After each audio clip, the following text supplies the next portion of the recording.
هذا 1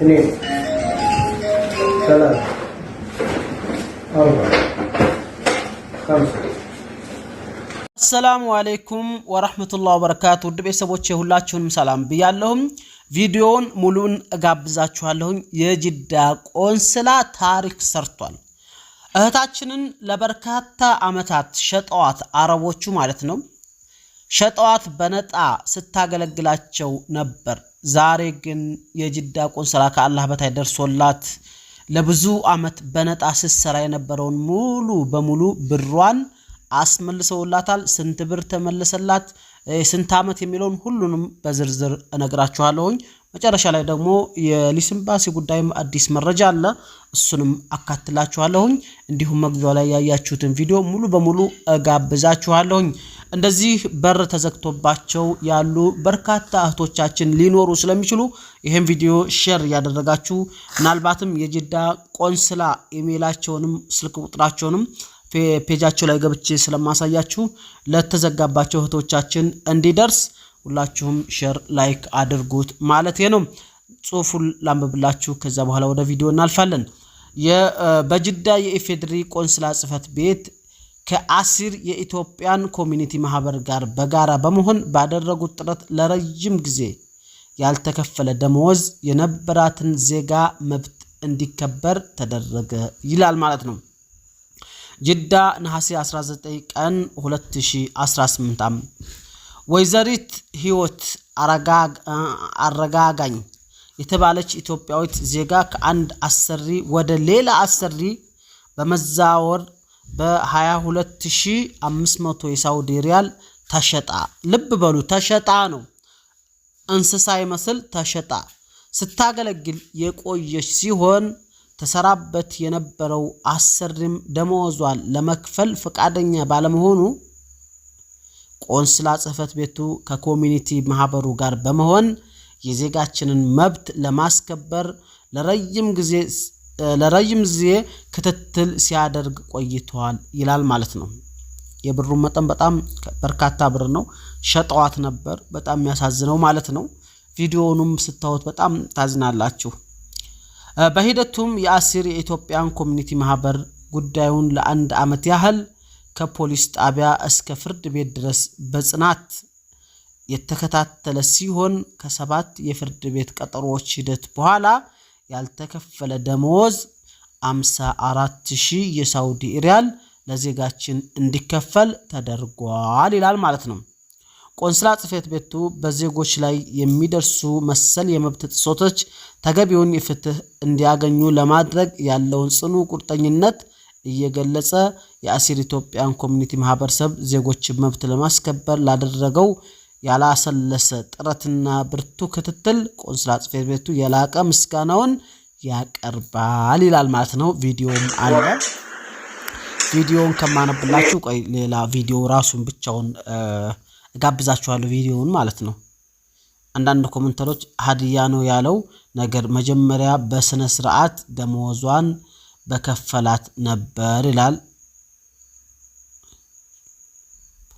አዎ እንደ ለዜጎች ብትሰሩ ያው ህዝቡ ይወዳችሁ ነበር ምናምን ብላለ በ10 አመት ዳዋለ ታሪኳ የምትሆን ነገር ነው ምናምን ይያሉ ያው ኮሜንቱ ይሄን ይላል አንድ ደግሞ እዚህ ጋራ ትላንትና የጅዳ ቆንስላ ያወጣውን መግለጫ ላምብላችሁና ቪዲዮውን ጋብዛችኋለሁ ማለት ነው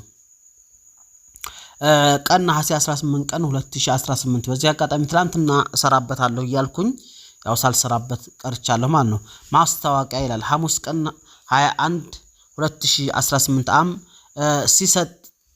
ሊሰጥ ታቅዶ የነበረው የህፃናት ሊስምባሲ አገልግሎት ከጅዳ የኢሚግሬሽን በኩል በተፈጠረ የአሰራር ተግዳሮት ምክንያት ላልተወሰነ ጊዜ የተራዘመ መሆኑን ያሳወቀን አገልግሎቱ የሚሰጥበትን ቀን ወደፊት የምናሳውቅ መሆኑን እንገልጻለን ላልተወሰነ ጊዜ ማለት ይሄን ያክል ቀን አልተባለም ማለት ነው ስለዚህ ሊስምባሲ ልጆቻችሁን ይዛችሁ ወደ ጅዳ የምትሄዱ እህት ወንድሞች እንዳትለፉ እንዳትደክሙና ላልተገባ ወጭም እንዳትደረጉ እላችኋለሁኝ። በዚህ አጋጣሚ ቪዲዮውን መጨረሻ ላይ በጋብዛችሁ ደስ ይለኛል። የጅዳን ቆንስላ ስልክ ቁጥር ወይም ደግሞ እነሱን እንዴት እናገኝ ለምትሉ ልክ ይሄን የኢትዮጵያን ቆንስላ ጽህፈት ቤት ጅዳ ይላል፣ ኢትዮጵያን ቆንስላ ጀነራል ጅዳ ይላል። ይሄንን ብትነኩት አሁን ወደ ኢሜይል ይወስዳችኋል። ሴንድ ኢሜይል ይላል አይደል? ይሄ ኢሜይላቸውን ቀጥታ ማግኘት ትችላላችሁ። ወይም ደግሞ ሲሞር ስትሉት ያው ይሄው ነው የለውም፣ ኢሜይሉን ትነካላችሁ። ኢሜይሉን መጻጻፍ ኢሜይል ላይ ማችሉ ከሆነ ደግሞ የጅዳ ቆንስላ ነው፣ ሳውዲ አረቢያ ማለት ነው። ትክክለኛ ፔጃቸውም ይሄ ነው። ምናልባት የተለያዩ ሐሰተኛ ፔጆች ይኖራሉ፣ የነሱ ይሄ ነው። ከዛ በኋላ 319000 ፎሎወርስ አለው። እነሱ 6 ሰው ብቻ ወይም ደግሞ 6 ፔጅ ብቻ ነው ፎሎ ያደረጉት ማለት ነው። 4900 ፖስት አለው። ስልክ ቁጥራቸው ይሁላችሁ፣ ይሄ ሎኬሽናቸውም አለላችሁ፣ ስልክ ቁጥራቸውም አለላችሁ ማለት ነው። ለምሳሌ 8114 ጊዜ ብላችሁ ይሄንን እንትን ብትሉ ሎኬሽናቸውም አለ፣ ስልክ ቁጥራቸውም አለ። አጭር መልእክትም የፈለጋችሁት 449 ወይም ደግሞ 21411 ብላችሁ ወይም ደግሞ ቀጥታ ስልካቸው ይሄውላችሁም እዚህ ጋር ማለት ነው። ስለዚህ የጅዳን ቆንስላ ማግኘት የምትፈልጉ ውድ ቤተሰቦቼ በቃ እነዚህን አማራጮች ተጠቅማችሁ እዚህ ጋር ይሄውላችሁ ስልክ ቁጥራቸው ኢትዮጵያን ጅዳ ይላል። ይሄ ቀጥታ ኮል ነው፣ መደወያ ነው፣ ዋትስአፕ ምናምን ሳይሆን ቀጥታ መደወል ትችላላችሁ። በዚህ ቁጥር 126653622 ማለት ነው። በዚህም መደወል ትችላላችሁ። ኢሜል ማድረግ ትችላላችሁ። ሜሴንጀር መደወል ትችላላችሁ። በዚህ ሁሉ አማራጭ ተጠቅማችሁ ችግር ካለባችሁ የጅዳን ኤምባሲ ማግኘት ትችላላችሁ እላችኋለሁኝ። ልብ በሉ አታላሎች፣ ሌቦች፣ አጭበርባሪዎች እንዳይላችሁ ደግሞ እቺ ቲክ ተደርጋለች። አያችሁ አስተማዋዩ በርታለች ማለት ነው፣ ቬሪፋይ ሆናለች። ይሄንንም ልብ ብላችሁ እንድታውላችኋለሁኝ። ይሄን ያህል ካልኳችሁ የጅዳን ቆንስላ ፔጅ ካያችሁ በኋላ ቪዲዮዎችን ልጋብዛችሁ። ላይክ እና ሰብስክራይብ ሼር ማድረግ እንዳትረሱ። ሐሳብ አስተያየታችሁን ኮሜንት ላይ አስቀምጡልኝ። መልካም ቆይታ። ቪዲዮ ልጋብዛችሁ። هذا 1 2 3 4 5 6 7 8 9 10 كذا 50000. سلامت. يبقى هذا خلاص، هذا حط يدي كذا 50 هذا 1000 2 3 4 ايش 53 بس 3000. كم يا شيخ حسين؟ 3800